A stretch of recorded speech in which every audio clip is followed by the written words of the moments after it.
Kompas Petang kami lanjutkan bersama saya Cindy Permadi. Saudara, kasus kematian Sutrimo naik ke tahap penyidikan. Polisi menerapkan pasal dugaan pembunuhan atau pembunuhan berencana sesuai laporan yang diajukan keluarga Sutrimo. Rabu 12 Agustus, tim Ditreskrimum Polda Metro Jaya akan melakukan ekshumasi jenazah Sutrimo di Banyumas, Jawa Tengah. Dengan demikian, akan diketahui penyebab kematian Sutrimo, apakah wajar atau tidak. Penyidik juga telah melakukan pemeriksaan sebanyak 24 saksi dan jika dibutuhkan, pemeriksaan tambahan akan dikejar polisi pada keluarga Sutrimo di Banyumas.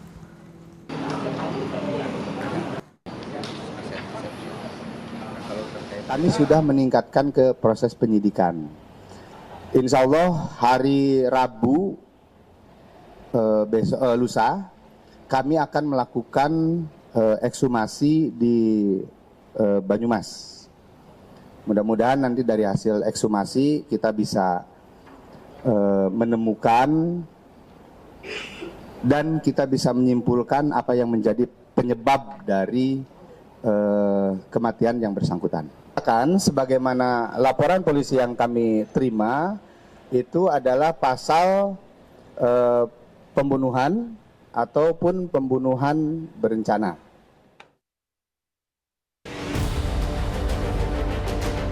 Misalkan peristiwa kematiannya kenapa juga tidak ada. Jadi tidak ada yang disebut dengan kronologis penyebab kematian itu kan. Sebetulnya menjadi salah satu saksi kunci untuk bisa mengungkap kebenaran daripada kasus ini ya, kehilangan saksi kunci.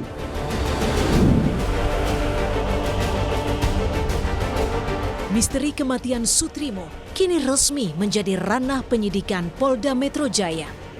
Pengambil alihan kasus dari Polresta Banyumas ini menjadi titik awal baru untuk menguak tabir kematian yang dinilai penuh kejanggalan.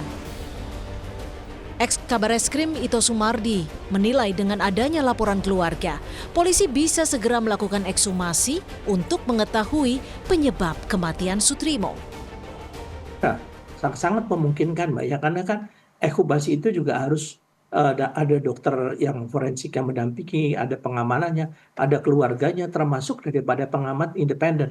Misalnya di sini Kompolnas ataupun daripada Komnas HAM, karena kita juga tidak ingin, karena ini kasusnya ini kan kasus besar yang menyangkut kepada kasus besar, kita tidak ingin ada dugaan-dugaan terjadi rekayasa daripada penyidik. Jadi saya kira ekshumasi harus segera dilakukan. Desakan untuk mengungkap kejanggalan kematian Sutrimo tak hanya datang dari keluarga, tapi juga dari Ormas Kongres Pemuda Indonesia yang sudah melayangkan laporan ke Barreskrim Mabes Polri. Kuasa hukum Kongres Pemuda Indonesia Pitra Romadoni menilai, sebagai orang yang pernah bekerja di rumah ex-Jampitsus Febri Adriansyah yang kini terseret kasus dugaan korupsi dan tindak pidana pencucian uang, Sutrimo diduga kuat memegang kunci informasi penting. Kematian yang mendadak di tengah pengusutan kasus mega korupsi tersebut langsung memicu alarm kecurigaan publik. Di kriminologi, tentu kan yang bersangkutan ini sebagai pegawai ataupun karyawan atau tukang kebun lah disebut. Dikit atau banyaknya yang bersangkutan pasti tahu siapa yang ketemu dengan FA, jam berapa ketemunya, apa yang didengarkan dalam pembicaraan. Setidaknya itu kan membantu dalam proses penegakan hukum. Maka dari itu kami sangat sayangkan apabila yang bersangkutan ini meninggal dunia. Kami juga berduka atas kepulangan yang bersangkutan. Tapi dalam pengungkapan kasus ini sampai saat ini kita masih terus melakukan pendalaman dalam kejanggalan-kejanggalan ini. Kini bola panas berada di tangan penyidik Polda Metro Jaya. Kepastian hukum pun langsung diambil secara cepat. Penyidik dijadwalkan akan segera melakukan proses ekshumasi pada Rabu mendatang. Pembuktian ilmiah melalui pembongkaran makam ini akan menjadi kunci utama membongkar misteri kematian Sutrimo secara terang benderang, termasuk mengusut apakah kematian Sutrimo murni karena medis atau dugaan pembunuhan seperti yang disangkakan keluarga. Tim Liputan Kompas TV.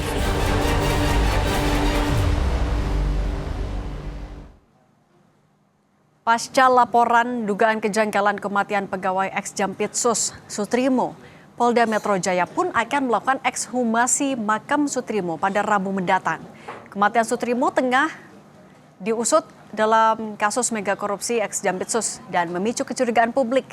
Kita bahas bersama pengamat hukum dan kepolisian Irjen Purnawirawan Anton Carlian dan dokter forensik Rumah Sakit Universitas Indonesia Dr. Oktavinda Savitri. Selamat petang semuanya. Selamat sore.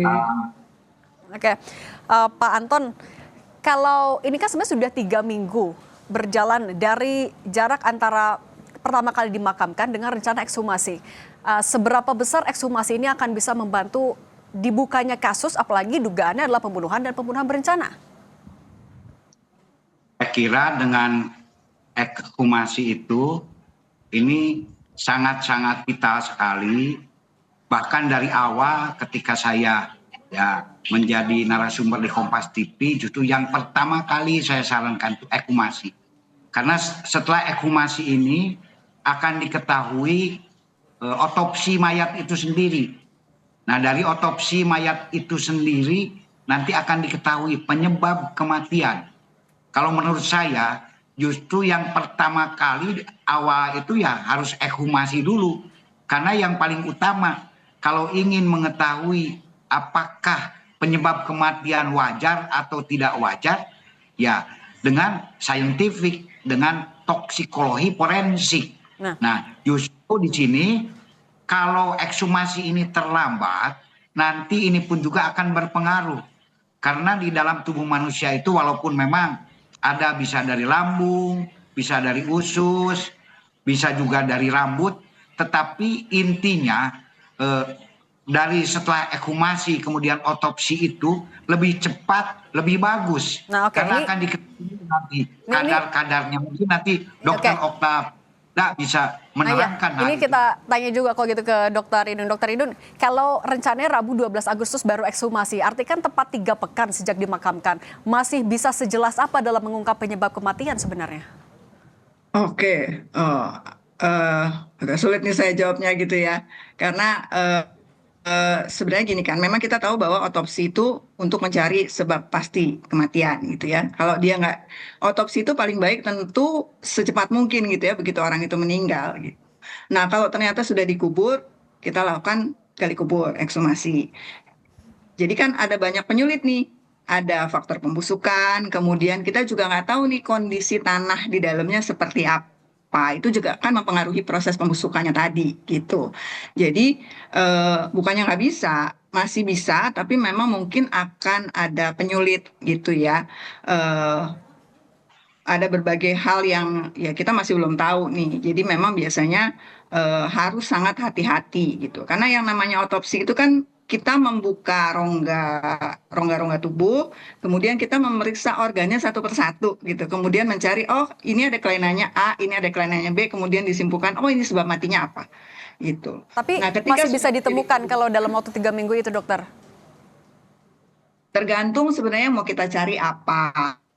Kan gitu ya. Jadi tergantung juga tadi pembusukannya sudah sejauh mana. Itu yang sebenarnya kita belum tahu kan gitu. Jadi mungkin aja ternyata tanahnya tadi justru baik sehingga mempreservasi jenazahnya gitu. Sehingga masih ada organ-organ yang masih cukup baik pemeriksaannya. Itu salah satu kemungkinan gitu. Tapi mungkin juga kalau misalnya ternyata kondisi tanahnya justru mempercepat membusukkan, ya ada kemungkinan kita memang nggak ketemu apa-apa. Itu yang sebenarnya kita belum tahu, sehingga tetap ekshumasi menjadi salah satu upaya yang bisa dilakukan untuk mencari jawaban sebab kematiannya. Sebenarnya gitu. Oke, kalau tadi kata Dr. Idun sebenarnya tergantung juga apa yang dicari. Nah Pak Anton, kalau gitu apa yang harusnya fokusnya pencarian di mana dulu nih ketika nanti ekshumasi dan juga otopsi? Nah, memang dicari penyebabnya itu sendiri. Justru tadi betul, lebih cepat lebih baik. Karena kalau bisa kita ketemukan ya 1 sampai 3 hari, waktu saya bicara kan baru beberapa hari. Saya menyarankan agar sesegera mungkin. Karena tidak ada proses yang menghalangi untuk ekshumasi itu sendiri. Ekshumasi itu bukan masalah ada izin atau tidak ada izin. Tapi ini merupakan satu kewajiban. Justru menurut saya ini cukup terlambat. Kalau dari awal kita sudah bisa memastikan bahwa ini ada racun, sudah tidak perlu banyak saksi lagi karena saksi-saksi yang menemukan KP kan sudah jelas itu adanya busa yang banyak. Nah, Pak Anton, kemudian tapi kalau misalnya untuk memastikan ada pembunuhan atau tidak, artinya tapi apa yang dicari dalam otopsi itu? Penyebab udah pasti, tapi fokusnya nanti akan kemana? Nah, ini kan sudah jelas bahwa korban ini ada keterkaitan dengan kasus yang sekarang ini sedang diselidiki dan ini kasus yang sangat besar. Justru beliau sendiri ada di TKP, minimal korban ini Sutrimo ini mengetahui lah siapa-siapa saja tamu yang datang ke tempat penemuan barang bukti sehubungan dengan kasus besar FA ini. Dan ini kan meninggalnya itu 1 hari sebelum ditahan ini, makanya seperti sangat-sangat direncanakan sekali. Dan ini merupakan ya salah satu saksi kunci yang memang akan banyak mungkin mengetahui latar belakang daripada kasus ini. Makanya dengan adanya kasus meninggalnya Pak Sutrimo ini, tolong ini perlindungan saksi dan korban mungkin harus segera juga agar diadakan perlindungan karena tidak menutup kemungkinan nanti masih ada saksi kunci yang menjadi korban. Syukur kalau ini ketahuan mungkin saja ada saksi korban tertentu yang memang belum terdeteksi dan ini tidak ketahuan dan ini kan akan bahaya sekali. LPSK juga harus langsung turun tangan kalau gitu. Saya juga mau nanya lagi ke Dr. Idung. Saksi dan barang bukti itu. Dr. Idung, ketika ditemukan kondisi Pak Sutrimo ini kan diduga dalam kondisi mulut berbusa. Sebenarnya kondisi-kondisi apa saja yang bisa membuat seseorang ketika ditemukan meninggal dunia dalam kondisi itu? Ada penyakit atau ada faktor lain sebenarnya? Kalau mulut berbusa ya itu satu kondisi yang bisa istilahnya bisa disebabkan oleh banyak hal gitu ya, kita juga nggak bisa menebak-nebak gitu. Tapi kalau misalnya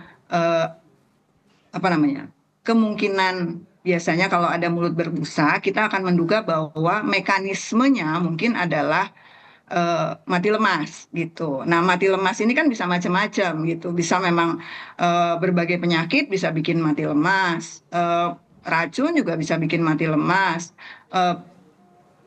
kekerasan juga ada yang bisa bikin mati lemas gitu. Yang kalau mau tahu sebab pastinya ya tadi kita harus otopsi gitu. Dan itu masih bisa ditemukan ya Bu, apakah mati lemas karena penyakit, keracunan atau kekerasan dan yang lain-lain itu masih bisa ditemukan di 3 minggu ini? Kalau langsung di otopsi mungkin bisa gitu. Tapi kalau 3 minggu ya tadi tergantung banyak hal gitu. Tapi ini kan sebenarnya upaya gitu ya. Di banyak hal yang nanti mempengaruhinya gitu. Kalau misalnya kan berbagai spekulasi muncul ketika ada dugaan dengan mulut berbusa, salah satunya adalah keracunan. Artinya kalau memang ada zat yang masuk ke dalam tubuh, itu akan bisa hilang seiring waktu ketika sudah dimakamkan, Dok?